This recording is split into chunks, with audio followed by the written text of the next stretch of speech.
2024 সাল 5ই আগস্টের পর যে কোনো বাজার পণ্যের দাম আয়কর ভ্যাট যদি নাই কমে বাড়বে কেন?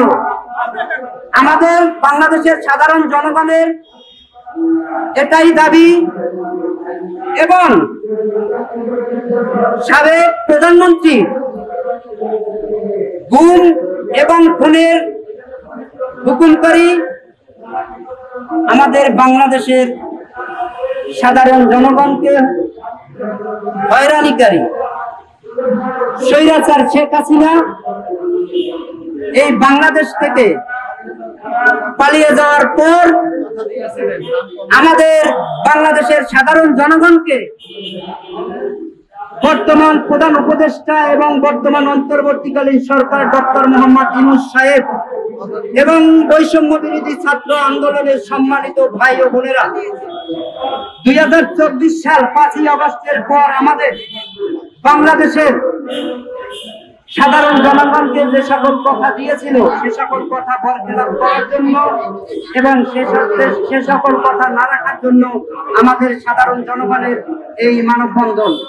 আগামী জাতীয় সংসদ নির্বাচন কার্যকর হবার আগে আমাদের বাংলাদেশের সাধারণ জনগণকে যে সকল কথা দেওয়া হয়েছিল আমরা সুশৃঙ্খলভাবে তার সমাধান চাই। আমরা চাই গরিব অসহায় আমরা সবাই মিলেমিশে খেতে পারি।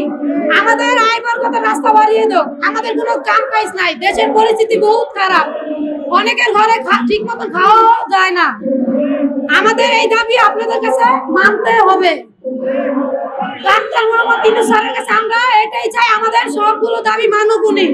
স্কুলের ভ্যাট কমানো হোক, পরীক্ষার ফিস কমানো হোক, আমাদের সন্তান পড়ালেখা করতে আমরাও চাই, কিন্তু আমরা পারছি না, আমাদের সামর্থ্য অনুযায়ী নাই।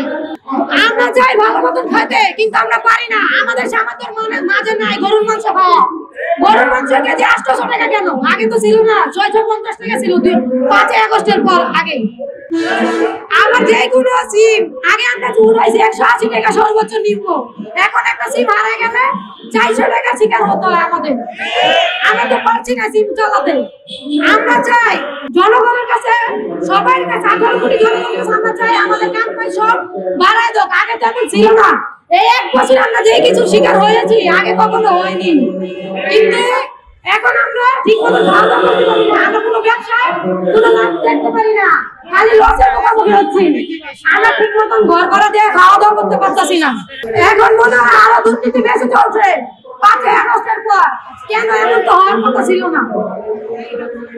যে কোনো পণ্যের দাম কমানো, আমাদের গরিবের সামর্থ্য অনুযায়ী থাকে।